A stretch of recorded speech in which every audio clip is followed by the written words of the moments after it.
everybody.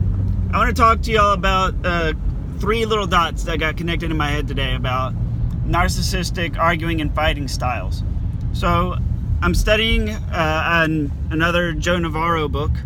I say studying, listening to on Audible.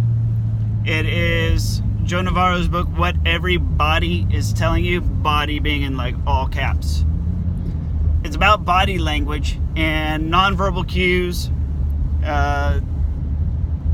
basically poker tells, that kind of stuff. And one of the things he's talking about is how your brain's limbic system regulates your emotional response and how you interact with the world. And within the limbic system, we've all heard the fight or flight response, and that's not actually accurate.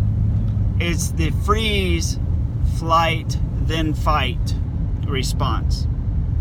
So I want to get into that a little bit, where the initial reaction to something that is a threat or just a stressor is to freeze.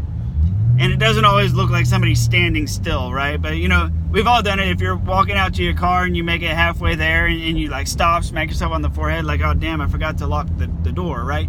And the threatening thought of somebody breaking into your house makes you freeze for a second and evaluate the situation.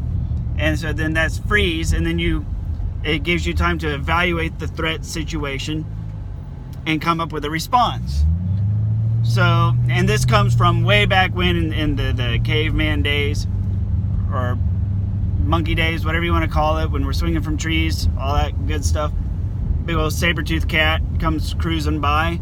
What do? You get really, really still because predators are attracted to motion. So that's the freeze response. It's usually the first line of defense, and there's very, very subtle freeze responses where people, and if you're in an interview, you freeze, you sit still, right? Well, then there's the flight response, which is, you know, just avoid the situation or to avoid the fight, to avoid the argument. That's usually like whenever you tell some, like if you're dealing with a narcissist and they're like hammering a point home, and you're like, okay, fine, you know, whatever. You know, that's your flight response. That's where you're saying, you know, okay, whatever. You know, you're running away from the fight. And then the fight response itself is not always physically fighting. As a matter of fact, today, 99.5% of fight response really just comes down to disagreeing and arguing. So yeah, like, you know, this really, you can really see this where, you know, you go home and they say, hey, did you do the dishes? And you stop, right? And you're like, no, I forgot, I'll go do them now, right? And say, well, this is a real problem, you know, you never do these things. You're like, I know, I'm sorry, look, I'm gonna go do it right now, right? So, you know, the very first time they ask, did you do the dishes? You panic. You're like, no, I didn't. I'll go do them, right? So your freeze response, you stop whatever it is you're doing, and then they push the aggression, and you know they're like, you know, this is like the second or third time. You're like, I know, I'm gonna go do it, right? I'm doing it, okay, right? That you running away from the conflict, right? Because they're pushing aggressively, and then they keep pushing until you get into the fight or the argument. Now, with the argument, once you're in the fight mode, what happens, your brain dedicates all of its extra resources away from cognition and into your limbic system for better responsivity, because you're now engaged in a conflict. And that means that your mental faculties are not at their best because you are in a responsive mode. So this is one of the things about how, you know, whoever is the most confident wins. This is how you can win an argument with wrong facts. So I've talked about this before. You can be in an active argument or active debate with somebody, and you can have the wrong facts and still win the argument. So you can be wrong factually and you can still win the debate and you can win the argument. You can have all the facts and you can lose just by being weak, right? So having the facts and being correct does not necessarily guarantee winning. So the same thing is true of any kind of arguing. What they do, and what the tactic is whether they realize it or not, anyone who is aggressive or predatory will do this. They run you through the freeze, the flight, and go and get to the fight response, because once you're in that state of mind, your cognition goes out the window, and you're no longer thinking clearly and thinking straight, because now you're on the defensive. Whereas them, they might be cool as a pickle on the inside. Either that or they're triggered, and they're also not thinking about it, and then both of you aren't thinking. But for the most part, it's a manipulation tactic. That's why people try to get you off center. That's why people try to get you flustered. They try to get you under your skin. They try to irritate and aggravate, because they want, ultimately, in order to win, they have to drop your cognition down enough so that you're not thinking clearly enough, you're not thinking straight, and you're more likely to commit to a bad decision that benefits them and not you. And that's one of the, I think, what is at the core of so much of the conflict-seeking nature, is because they've learned through repetition that when they get somebody flustered, when they get somebody mad, when they get somebody angry, they're more likely to engage in poor decision making. And poor decision making is what you want to get somebody to do when you're manipulating. So if you want to manipulate somebody into, I don't know, being confrontational with their boss and losing their job, right? Let's say if you're a manipulator in the workplace, you want to get somebody worked up and irritated so to the point where they blow up at their boss by telling them a bunch of shit. They finally blow up at their boss, they lose their job, and then the manipulator steps up and gets the promotion. You know, that's a real example. Within relationships, you want to expand the boundary a little bit. So you get somebody irritated, you create that friction, you get them angry. You get them upset, so finally they say, you know what, just go do whatever it is you want to do. Right? And then they're going to hold that over you for the rest of the time. They say, look, you're the one who said you were fine with it. It's like, no, I didn't say I was fine with it. I was just pissed off and I wanted you out of my space. Well, you should have said that. Why would you lie about that? And so then they get you right back into that cycle until you get so irritated again that once again you're like, you know what? Fuck it. Just go. Just go do whatever it is you're going to do. Right? Because you're not going to leave me alone until you go do it anyways. You can't just go do it. No, you got to fuck with me mentally and emotionally before you go do it. And so that's why. And that's exactly how.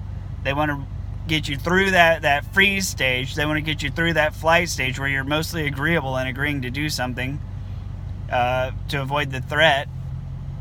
And they want to push you right straight to that fight mindset, that aggression mindset where your cognition is shut down.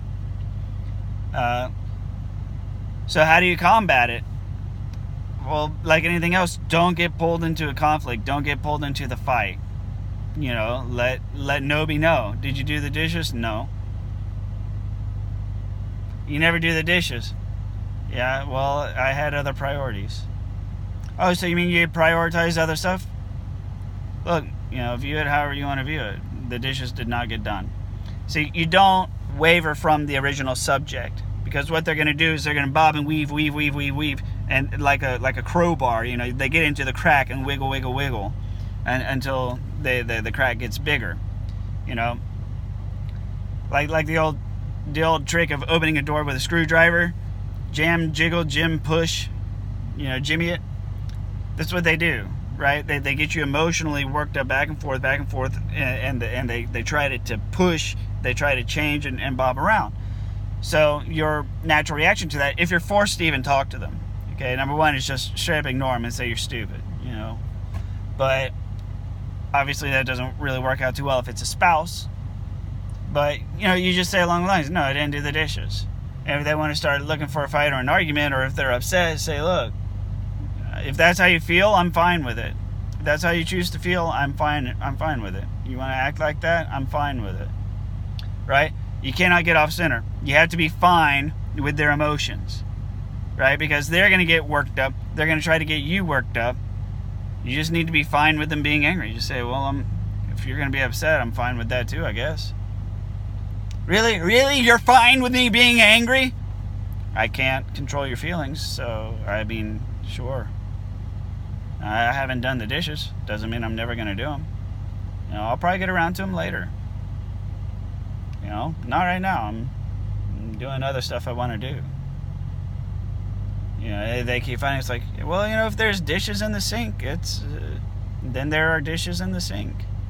There's no emergency. There's not. The house isn't going to explode. It's not like leaving the gas on. No, it's just dishes.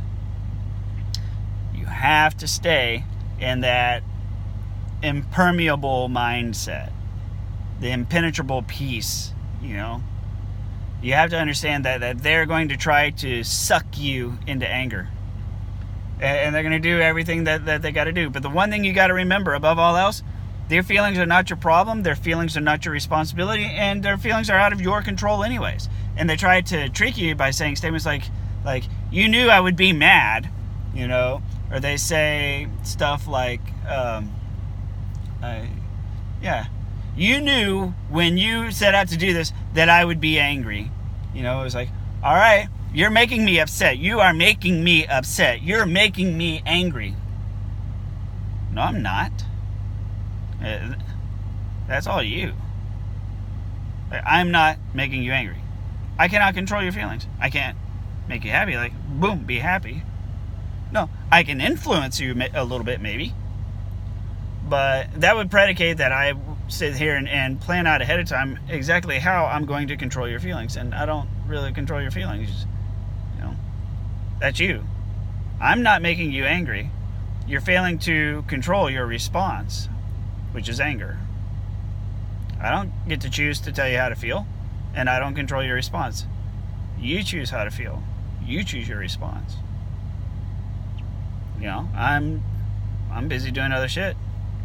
So I tell you what, why don't you finish up this oil change and I'll go in and do the dishes.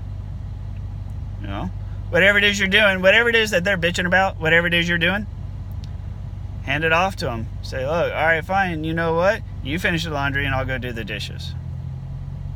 You finish sweeping this floor and I'll go do the dishes. How about you finish drilling these holes in the wall and hanging these shelves? I'm going to need you to hang these shelves and take out all the trash, right? I'm going to need you to do all that. I'm going to need you to rearrange all the furniture in the room while I go do the dishes. You see what I mean? Whatever it is that you've prioritized, you say, okay, you know what? Okay. Well, why don't you finish this up and I'll go do the dishes? Or whatever the issue may be. I pick dishes because there's always a point of contention over dishes at some point in any relationship, So, yeah, that's what they're going for. That's why they love conflict. That's why they go for the fight. Because some of them just learn that that's how they get the things that they want. In order to get the things that they want, and they'll even say, it's like, you can't be nice to people. You can't be nice and get the things you want out of life. It's like, well, yeah, you can. You just learn the way how to get the things you want by having people resent you and pissing people off. And that's not exactly the straight and easy path in the long run. It has some short-term payouts, but with some long-term resentment and an overall reduction in relationship value. That's how narcissists always end up losing their friends, and how they always say, I always end up screwing things up in the end. Well, yeah, because you're sacrificing long-term relationship value for short-term gain. You're borrowing some of future happiness for immediate use now. Life doesn't work it doesn't work like that. It doesn't. Anyways, I'm about out of time, but thank you very much for listening. Do please like, comment, or share, and I'll see you on the next video.